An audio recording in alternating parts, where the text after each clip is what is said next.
आइए शुरू करते हैं। काव्यखंड का अंतिम टॉपिक है, अंतिम प्रश्न है और ये अंतिम कविता है। हिंदी साहित्य 100 अंक के हमने कहा था कि 2 खंड है, एक गद्यखंड और दूसरा है पदखंड।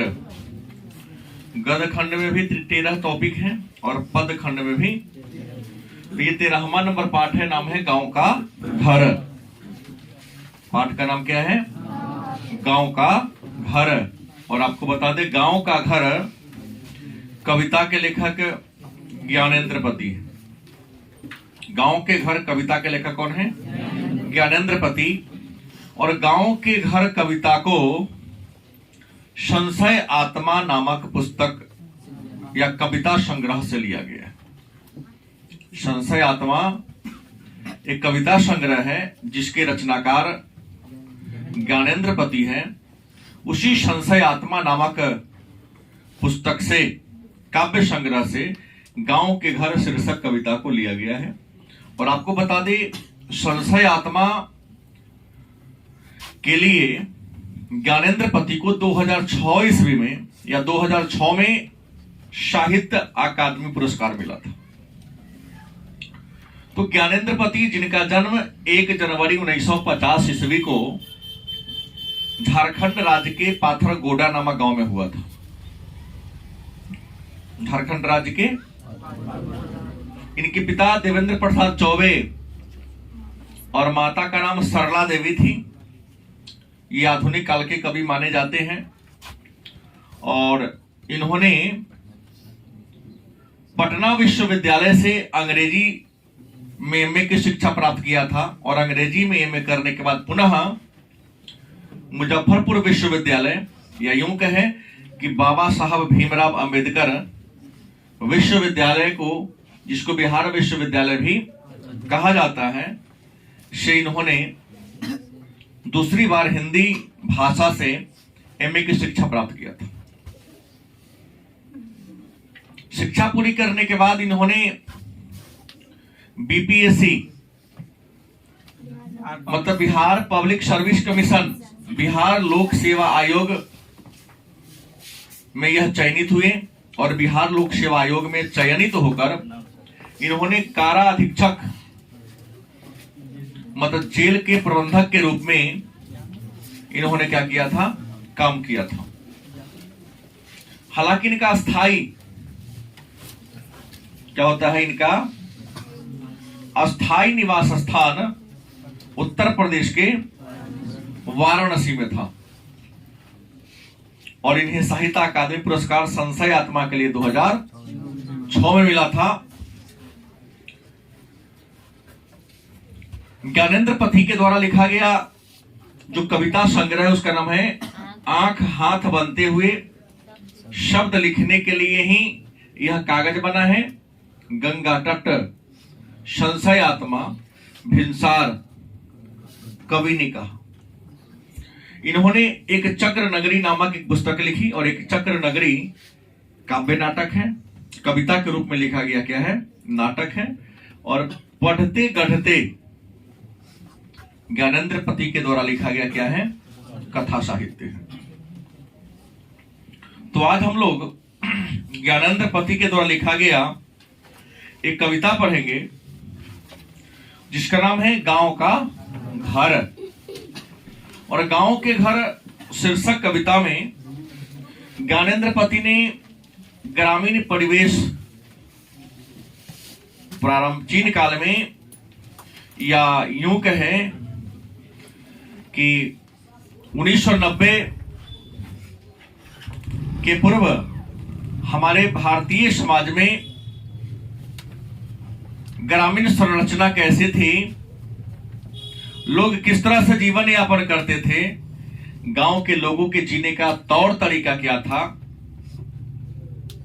गांव में किस प्रकार से लोग एक दूसरे का सम्मान करते थे, पढ़ा लिखा लोग भी किस प्रकार गणना कर लिया करते थे और लेखा जोखा में किसी प्रकार का अंतर नहीं आता था, गांव में किस प्रकार प्रेम का संबंध था, उस बात का जिक्र इन्होंने किया है। और कविता के माध्यम से इन्होंने यह दिखाने का, यह बताने का प्रयास किया है कि वर्तमान समय में गांव अपना स्वरूप को खो रहा है। शहर की चकाचौंध रोशनी गांव की भोली भाली जनता को अपनी ओर क्या कर रही है, आकर्षित कर रही है। लोग आकर्षित होकर शहर की ओर भले ही आ रहे हैं, लेकिन कवि कहते हैं कि शहर में जो बड़ी बड़ी हवेलियां बनी है, बिल्डिंग बने हैं, तो देखने से दूर दराज से लगता है कि किसी राजा महाराजा का ये भवन होगा, लेकिन वास्तव में वह अदालत और अस्पताल है। अदालत उस अस्पताल में एक बार फंसकर ग्रामीण लोगों के रीढ़ की हड्डी को क्या कर देता है, कमजोर, चकनाचूर कर देता है। तो आइए इसी कविता में ज्ञानेंद्र पति ने क्या क्या लिखा है उसके बारे में चर्चा करते हैं। लिखा है, गांव के घर के अंतःपुर की वह चौकट टिकुली साटने के लिए सहजन के पेड़ से छुड़ाई गई गोंद का गेह वह सीमा। पूछा क्या प्रश्न है? गोंद दिया पूछा से क्या सहजन के पेड़ से उठाया गया?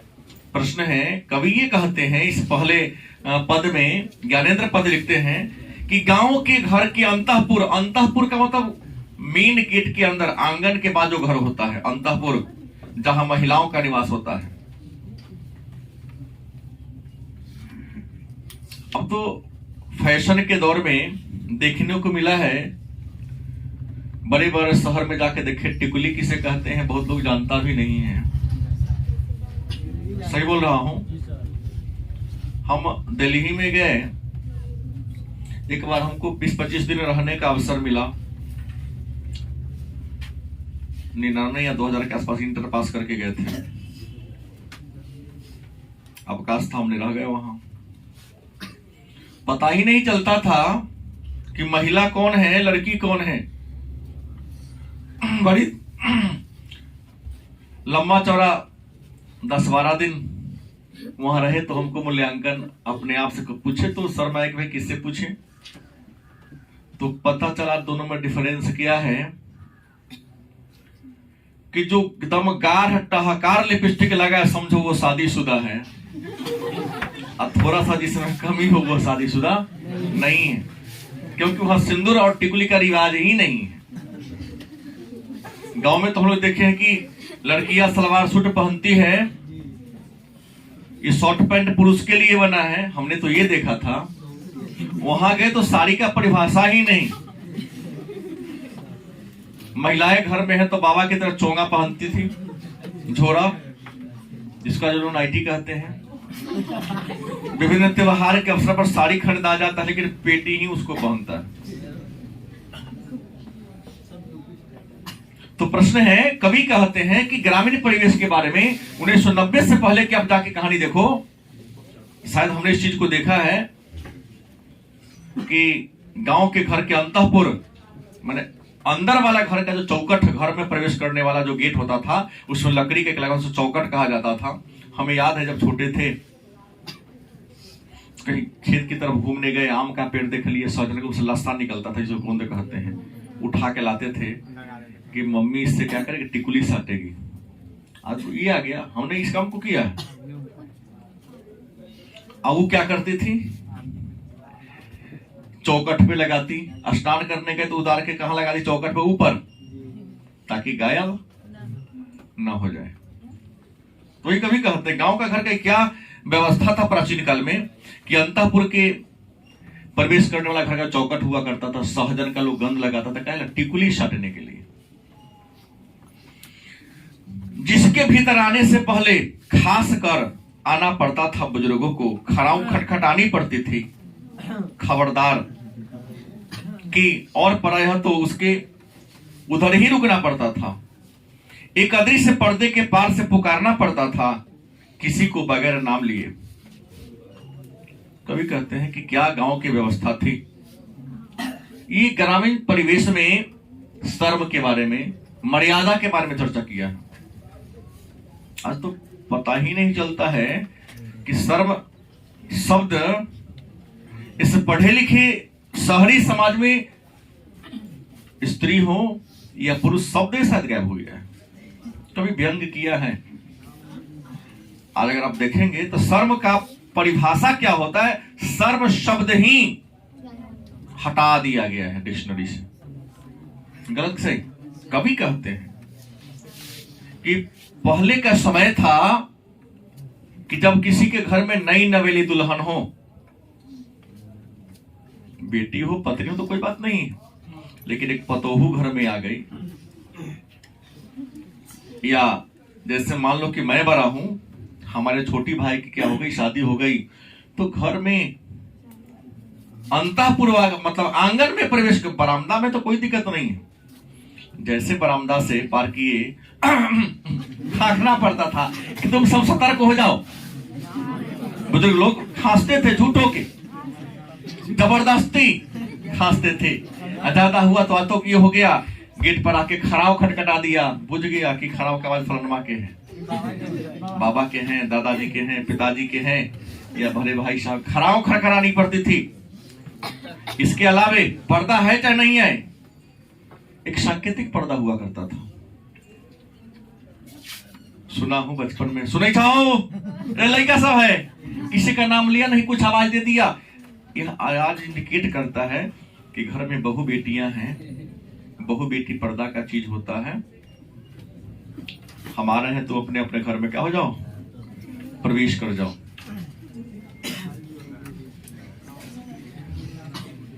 पूरा घूंघट, खाना खिलाना हो तो पूरा घूंघट गिरा हो, पूरा शरीर ढका हो, एक हाथ थाली दिया छुप के, इसे लगता है कि नहीं सटेंगे तो छुआ जाएंगे, निकल गए। हाँ, गांव में भी होता है। आज तो ससुर साहब, पुतोह साहिबा, एक ही टेबल पर बड़ी चाव से गपागप लील रही है। निगलना मत कहो, लीलना उसे कहते हैं। क्या जी, बड़े बड़े बारात पार्टी में जाओ, पुरुष ही शर्मा जाता, महिला धक्का देगा, लाइट में हम रहेंगे तो जाओ बात में।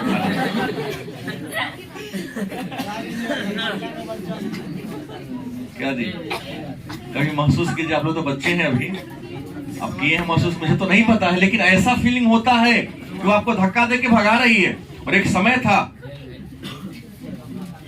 आगे कहते हैं, जिसकी तर्जनी की नोक धारण की रहती थी, सारे काम सहज संग के चिन्ह की तरह गांव के घर के उस चौकट के बगल में। मैंने कहते कि घर की जो महिला अगर आ गई तो अपने अंगुली के नोक पर ही काम करना चाहती रहती थी।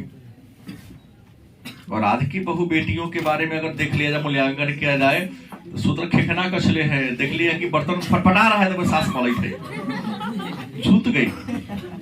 अब देखा कि बर्तन थनथनाना पटपटाना क्या हो गया, बंद हो गया, मतलब बर्तन क्या हो गया, मजा आ गया। तो 6 बजे नींद थोड़ा पड़ले रह गया है, सारा बहाना है।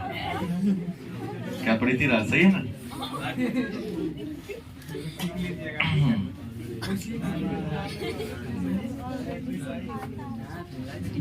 लिखते हैं, जिसकी तर्जनी नोक पर धारण किए रहती थी सारे काम। सही बात है, पहले के समय की जो बहुएं हुआ करती थी, जिनका उम्र उससे ज्यादा उम्र का दूसरा हो, तो अपने अंगुली के नोक पर काम करना चाहती थी। उसे ये लगता कि हमारे रहते हमारे घर के बड़े बुजुर्ग कैसे काम करेंगे, ये हो गया तो हमारी मर्यादा ही छिन्न हो गई, मेरे रहने का कोई औचित्य ही नहीं है। कविता भले ही है, लेकिन कविता के रूप में लिखा गया ये है, कविता है नहीं रियल में। मतलब गांव की वास्तविकता को कवि ज्ञानेंद्र पति ने दिखाने का काम किया है। कैसा हमारा ग्रामीण समाज था। सही हमने कहा कि घर में पतोहू आ गई तो सास निचंत, दरवाजा का काम सास के जिम्मे आ गया देखने करना। पहले के समय में तो हमने ये देखा है कि जिसको 1-2 बेटा हो गया, कई को तो देखा हूं जिसका पोता हो गया था, गांव के लोग पहचाने के फलाना माँ के पत्नी है। आता जौना दिन बिया हुए दिन स्टेज पर दिखा देते पूरे गांव के लोगों को, वो गजनिया बवनिया सब देख लेता है, लोग ऐसा फलाना के पुत ही होने वाला है। ऐसे कहते हाई फाई जमाना आई हो गया, हाँ है जयमाला हो गया। कवि कहते शंख के चिन्ह की तरह गांव के घर के उस चौकट के बगल में गेरू लिपि भीत पर दूध डूबे अंगूठे के छापे, उठौना दूध वाले बूढ़े ग्वाले दादा के हमारे बचपन के भाल पर दूध का तिलक महीने के अंत में गिने जाते थे एक एक कर। कभी कहते हैं अपने बारे में, हमें याद है बचपन में कि उठौना वाला ग्वाला दादा जब दूध हमारे यहाँ पहुंचाने आते थे तो किसी कारण से अगर मैं खड़ा हूं तो अपने बागल्टी में क्या करते थे, अंगूठी को बुला लेते थे और इसको कहा तर्जनी कहते हैं। ऐसे क्या करते थे, तो तर्जनी इसको कहते हैं। इसे क्या कर माथा पर भाल मारा, कपाल पर तिलक लगा देते थे। दूध नाप दिए, दूध नाप करके दूध में ही अंगूठा बुला करके चौकट के बगल में, मेन गेट के चौकट बगल में चिन्ह लगा दिया। कभी कहते हैं क्योंकि लिखना पढ़ना उनको आता था नहीं। गेरू से लिपल लाल लाल दीवाल है, दूध प्योर आज की तरफ सुन। आज तो अगर किसी मिल्क मैन साहब दूध लेते हो तो उसका गाय भैंस कभी भी सूखता ही नहीं है। कामधेनु सब पोसले हैं क्या जी, उसका गाय कभी दूध देना बंद करता ही नहीं है।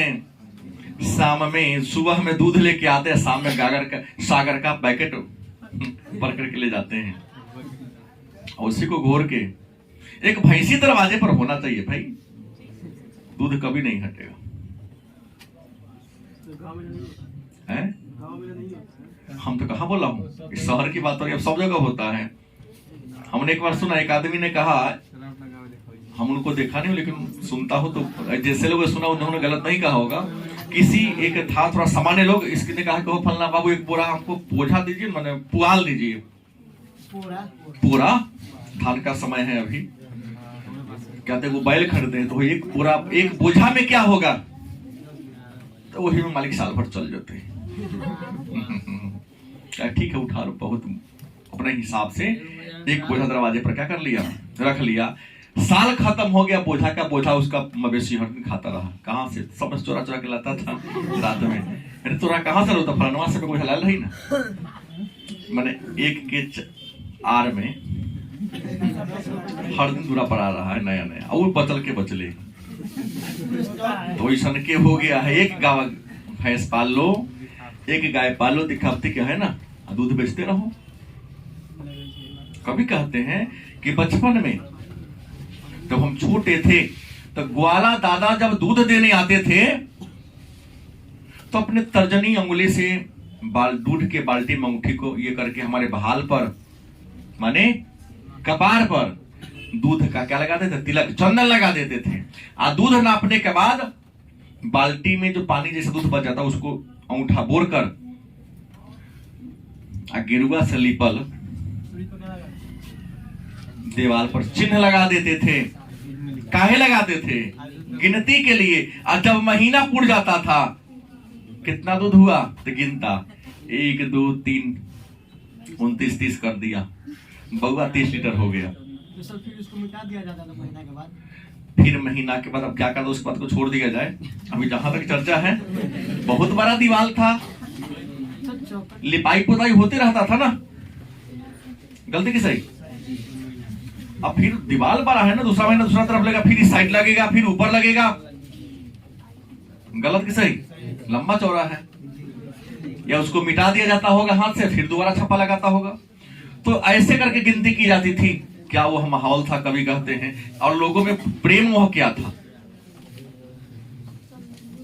आगे लिखते हैं, गांव का वह घर अपना गांव खो चुका है। अब कवि अपना तकलीफ बता रहे हैं, ये प्रेम नहीं दिखाई देगा, गलत सही।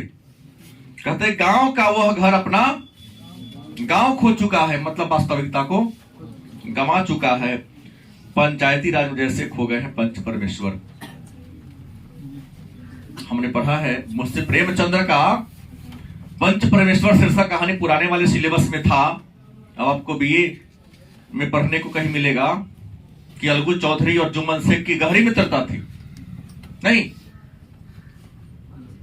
ऐसी मित्रता जिसका लोग मिसाल देता था, उन्हीं की कहानी है। और पंच जो होता था अपने कुर्सी पर बैठ गया, बुलंदी फिल्म में दिखाया है इसी टाइप का चीज। पंच जब कुर्सी पर बैठ गया सरपंच साहब, तो वह जाति, धर्म, समाज, परिवार से क्या हो गया, ऊपर उठ गया। और लोग वह पंचायती ऐसे करते थे, डिसीजन ऐसे लेते थे कि मानो पंच नहीं, परमेश्वर भगवान बोल रहा है, किसी के पक्ष में नहीं। और आज कभी कहते दुख है कभी को, गांव का वह घर अपना गांव खो चुका है। जैसे उदाहरण दे, जिस प्रकार पंचायती राज है, लेकिन पंचायती राज में पंच परमेश्वर खो चुका है।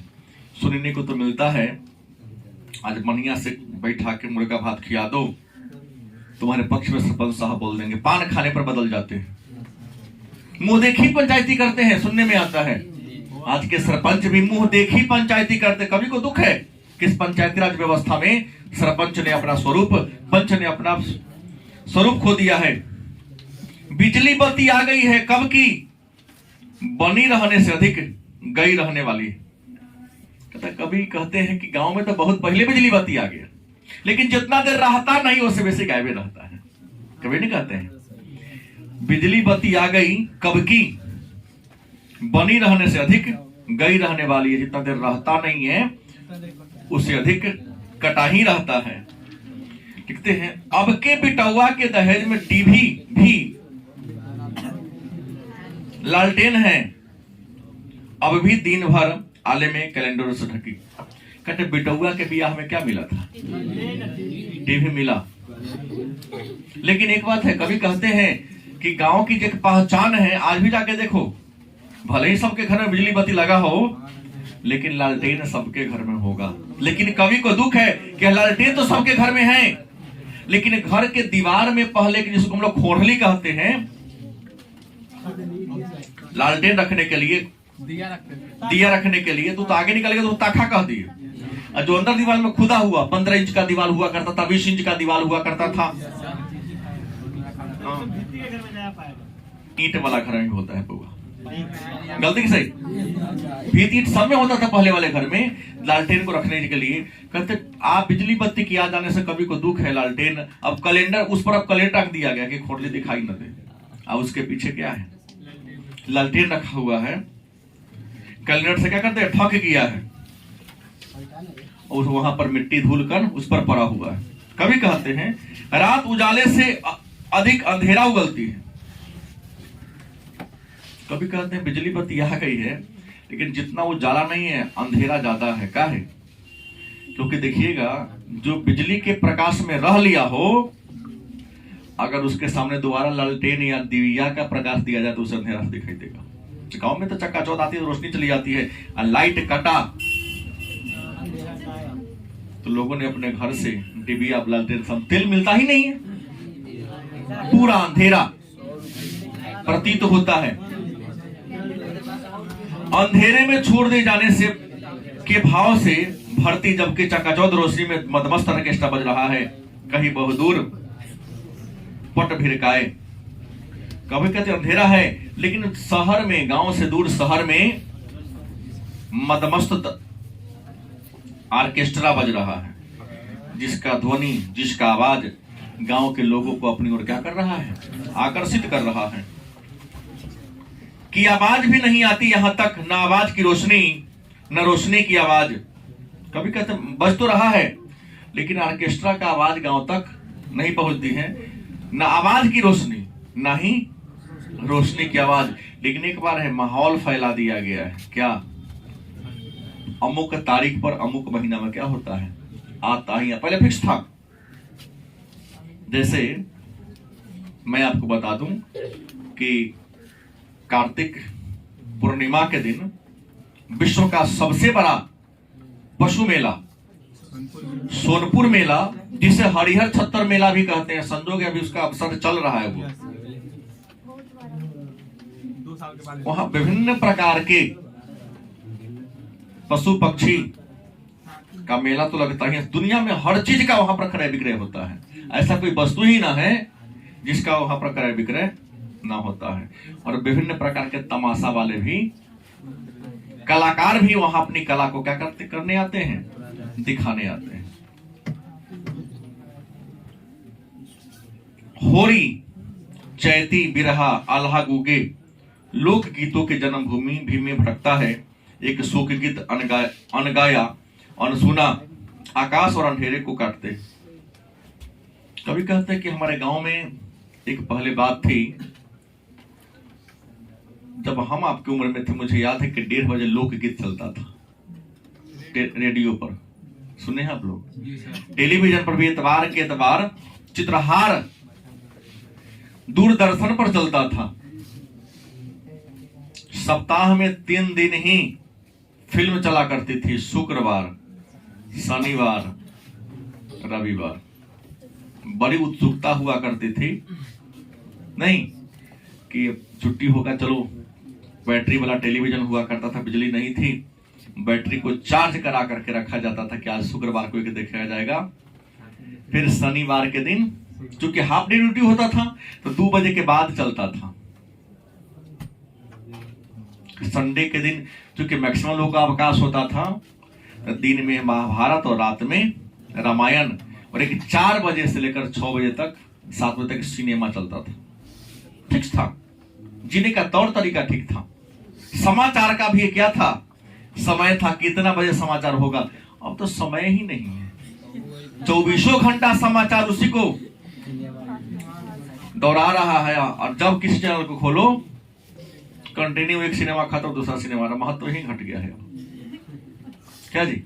पहले फिल्म के प्रति, समाचार के प्रति या अन्य कार्यक्रमों के प्रति जितनी रुचि थी, उम्मीद है बार बार दोहरा दिए जाने के कारण या कंटिन्यू होने के कारण उतनी रुचि शायद आप सबको रह गया है, नहीं रह गया। कभी कहते हैं कि अब हमारे गांव की पहचान थी आल्हा रुदल, जैसे नाच आ गया, क्या गया, नाच आ गया। आप लोग जैसे नौजवान कहा कि 2-4 को बढ़िया बढ़िया गाना गाइए, उठाइए भोजपुरी, बुजुर्ग लोग आगे बैठ के लाठी लेकर। किसी ने कहा सतीवीर जवार का पाठ होना चाहिए, किसी ने कहा आल्हा रुदल का पाठ होना चाहिए। और पहले बुजुर्गों की चलती थी, समाज में प्रेम और भाईचारा थी। आज बच्चों की चलती है, समाज टूटता जा रहा है। सर्वनाम का चीजें नहीं है आप लोगों के पास। केना कह दे बाबा बैठा तू कथी बोले छा? अब बोले बाबा के पोता का दिन नहीं है कि आगे बैठ जा, बाबा लोग आगे बैठेंगे, पोता लोग नुका के। आज देख रहे बाप यहाँ कुर्सी बैठा, बेटा जो लवंडा होता है, जो लड़की लोग नाचती है ऑर्केस्ट्रा जो करते, मंच पर जाकर बैठ गया। शर्म नाम का चीज ही नहीं है। बाबू जी बैठे, साथ बच्चा नाच के दिखा रहा है। शहरीकरण तो हुआ है, सारा ये नाच पार्टी खत्म हो गया। अब तो भाई बहन की शादी में घर की महिलाएं ही नाच करती हैं। अब जरूरत नहीं है दिख रहा है किसी को। कभी किसकी बात के दुख है? एक समय था कि घर के अंदर जाने के लिए खखारना पड़ता था। आज तो हर घर की महिलाएं, लड़कियां अपने नृत्य से अगल बगल महला टोला को मनोरंजन करा रही है। बस वाला भी चलता है तो रुक के देखता है, नाचते का देख ले, फिर आगे बढ़े। कहता क्यों क्या हाई फाई फैशन में आ गया। मुद्दे पर आइए। कभी कहते हैं गांव की पहचान थी होली। याद है 1 महीने सरस्वती पूजा की कल होके भसावन के बाद ही हम लोग बचपन में वो डंप होता था। खाना पीना खाने के बाद 1 घंटा एक बुजुर्गों का टीम अलग हुआ करता था। हम लोग छोटे छोटे थे तो हम लोग का भी टीम अलग हुआ करता था। और गार्जियन खरीदे थे डंप, बजा बजा के 1-आध घंटा फोड़ते नहीं थे, गीत गाते थे। होली का गीत होता है ना, होली के दिन देखने को मिला है कि एक टीम बनता था और सबके दरवाजे पर जाकर डंप पीट पीट के होली गाते थे। कभी कहते ग्रामीण क्षेत्र में होता होली चलता था, कम है सब शराब पी के उल्टे रहता है। कह होता ही नहीं है, ना के बराबर। 2-4 को बुजुर्ग जिंदा है, वो उसको झेल रहा है, लेके चला, परंपरा को निर्वाह कर रहा है। पहले जी समत के त्योहार भी जैसे होता था। आप लोग तर्क मित्र काहे कर रहे हो जब मैं सारे बात को बता रहा हूं? पहले समत में भी जो उत्साह हुआ करता था वो भी उत्साह नहीं है, क्योंकि आप लोग नौजवान जो अपनी परंपरा को गंवाने के चक्कर में है, परंपरा को आगे कहते कि नहीं ढोंग है। आजकल के नौजवान शिक्षा के कारण अपनी परंपरा को लोग क्या समझता है, ये ढोंग है। कुछ नहीं, तो कहेगा बापो ढोंग है ना, हमने तो देखा ही नहीं, इसे मुझे पैदा किया। सही बोल रहा हूं? परंपरा को क्या कहता है? ये ढोंग कहता है। बिरहा आल्हा गुजता था, साफ ठंडी का समय आ गया, गांव में बचपन बिताने का अवसर मिला है। बुजुर्ग लोग हैं, दादाजी लोग को नींद कम पड़ता है, जैसे 4 बजा पराती गाना शुरू कर दिए। सुने हैं कभी? प्रातः काल में सूर्योदय के पहले ठंडा में कहां जाएंगे? राजाई ओढ़े हुए हैं और कुछ कुछ जोर जोर से गुनगुना रहे थे। हम तोहर बाबा गा रहे हैं तो बगल वाला है वो बाबा कहेंगे। एक अलग प्रकार का माहौल क्रिएट होता था। और आज तो आ गया है, जैसे भोर हुआ तो सीताराम सीताराम नहीं, ये हनी सिंह का लुंगी नाच फुल साउंड में बजाने लगता है। टेंशन से आदमी पागल होते जा रहा है। कभी कहते हैं गांव भी अपना ग्रामीण परिवेश को खो चुका है।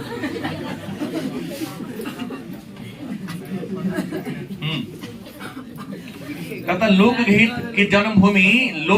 की जन्मभूमि हमारा भारत है। आज क्या उसकी आत्मा भटक रही है। आज लोकगीत शोक गीत में बदल गया है, क्योंकि जैसे ही कोई दादाजी गाना शुरू करेंगे ना, हो बाबा चुपा ना कथी, लगता है कि उसके घर में कोई मर गया है, इसलिए गाने से उसको प्रतिबंध लगा रहा है।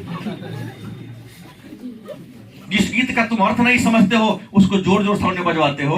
आज जिसके गीत का पराती गाते थे दादाजी, उसके हर शब्द का एक मायने होता था, हर शब्द का एक मतलब होता था। तो जो लोक गीत है उसको आप शोक गीत में बदल दिए।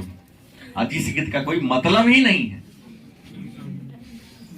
नहीं, हमको लगता है केवल धुआं मतलब बात यंत्र का ही आवाज सुनाई देता है, बाकी गीतकार क्या गा रहा है आप लोग समझते होंगे, हमको समझ में। हाँ, एक बार बोले मनीष जैसा चला था, सब नया मोबाइल खरीदते, कुछ गाना, पहले गूगल के बारे में इतना सब लोग नहीं जानता था, गाना 10 रुपया में भर देता था। हम बोले पौगा पैसा तो हम न दे। सर आपसे कौन पैसा मांगेगा, ठीक है गाना फुल करो, छिप दिए, बना भर दिया, कार में लगा के सुनने आए, कान लगा था झनझन बज रहा है, एक पर दे रहे कथी पर गाना वाले खाली बाजा भर ले सब जाए आजकल ऐसा के ना चले से निकाल जल्दी में से तो पर गाना ले वापस ले और डिलीट कर देते, वो डिलीट कर।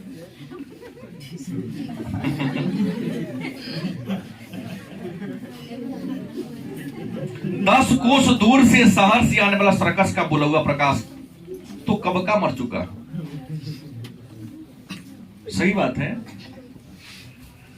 पहले आपके सीतामढ़ी शहर में 2 बार पशु मेला लगता था।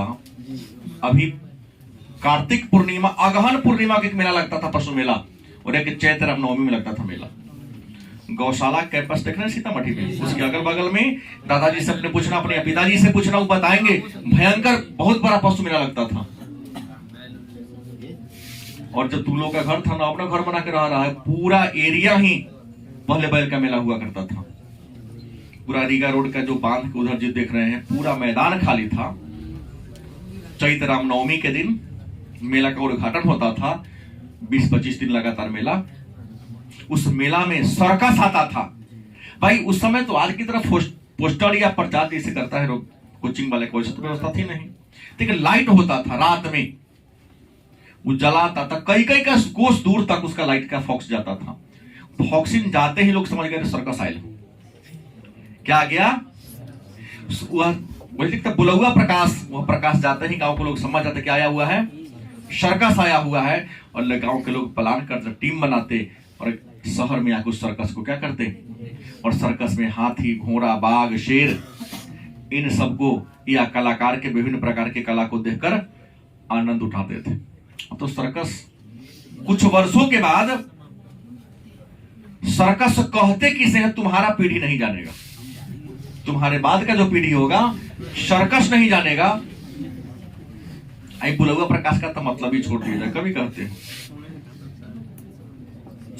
कि जैसे गिर गया हो गजदंतों को गवाकर कोई हाथी, मतलब कहता है सर्कस खत्म हो गया जिस प्रकार का, उसी कारण जो बुलौआ प्रकाश वो खत्म हो गया, उसी प्रकार खत्म हो गया जैसे हाथी के 14 को दांत होते।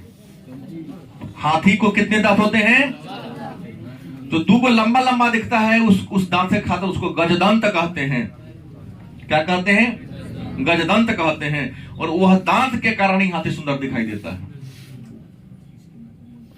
आजकल शिकारी समाज ने क्या कर लिया है, सभ्य समाज शिकारी बनकर जंगल में जाता है, हाथी को शूट करता है। गलती किसे? तालाब में पॉइजन मिलाता है, वह मर जाता है, और कुछ नहीं, उसका जो गजदंत को काट कर करोड़ों में बेचता है उसको। करोड़ों का चीज है वो सब। अब क्या होता मैं तो उसकी ज्यादा नहीं जानता हूं, लेकिन बहुत है। आभूषण से बनाया जाता है। क्या बोले? हाँ, दावा में होता है। मेरा कहना है कि अगर हो गया तो बहुत ज्यादा कीमत उसका मिलता है। जैसे जो कोबरा सांप पकड़ सपेरा सब, उस बिजनेसमैन है वो सब। सांप को ये सब पकड़ के जाके अच्छी कीमत में 10,000, 20,000, 25,000, 50,000 में सांप बिकता है। जितना मोटा होगा, जितना विशाल होगा, क्योंकि उसके से तो पहली बात तेल जहर निकाला जाता है उसका। उस जहर से सांप काटने का ही जहर बनता है। उसके हड्डी का उपयोग दवा में होता है, तेल का यूज होता है सांप का औषधि में, और उसका चमड़ी जो बच गया, उस चमड़ी से बेल्ट, पर्स, ये सबको बनाया जाता है, क्योंकि उसका लाइट कभी जाता ही नहीं है।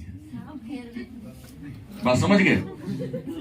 वही तो, तब तो प्रशासन उस पर एक्टिव है कि कहीं पकड़ा गया कि सांप का कारोबार कर रहा तो अंदर चलेगा तो बाहर जल्दी आएगा भी नहीं। कभी कहते हैं कि जैसे गजदंत का दंत कट गया है, गिर गया है, उसी प्रकार शहर में आने वाले सर्कस का बुलुआ प्रकाश भी मर चुका है। लीलने वाले मुंह खोले शहर में बुलाते हैं बस, अदालतों और अस्पतालों के फैले फैले भी रुधते गंधाते अमित्र परिसर की जिन बुलवा से गांव के घर के रीढ़ झुरझुराती है। कहते शहर जो आज है दैत्य की तरह मुंह वो खोलकर गांव के लोगों को ले लेने के लिए तैयार है। यहां जो बड़ा बड़ा भवन अस्पताल बना हुआ है, आप जाके देखें ना, उसके कोने कार में कितना कचरा फैला हुआ है। बदबू देता है, लेकिन मजबूरी है कि अस्पताल में और अदालत में लोगों को आना है। लेकिन यह अस्पताल और अदालत गांव की अर्थव्यवस्था को क्या कर दिया है, कमजोर कर दिया है। उसे मुवक्किल माने बुर्बक समझकर उसके सारे धन को क्या कर रहा है, शोषण कर रहा है, चूस रहा है। और गांव की परंपरा क्या होती रही है, नष्ट होती जा रही है। आज लोग गांव छोड़कर शहर के चकाचौंध रोशनी में शहर की ओर आ रहे हैं। और शहर की ओर आने का मतलब प्रेम और अपनापन की भावना को समाप्त कर देना। लोग अब आर्थिक रूप से जुड़े हुए हैं, प्रेम के रिश्ता से जुड़े हुए नहीं। तो ये है गांव का घर शीर्षक कविता। मतलब इसमें ज्ञानेंद्र पति ने ग्रामीण परिवेश में जो परंपराएं थी उसके बारे में जिक्र किया है, और वर्तमान समय में शहरीकरण की प्रक्रिया के कारण ग्रामीण परिवेश का जो माहौल था कैसे दूषित होता जा रहा है, समाप्त होती जा रहा है ग्रामीण परंपराएं, उसी के बारे में कटाक्षपूर्ण तरीके से चर्चा की है।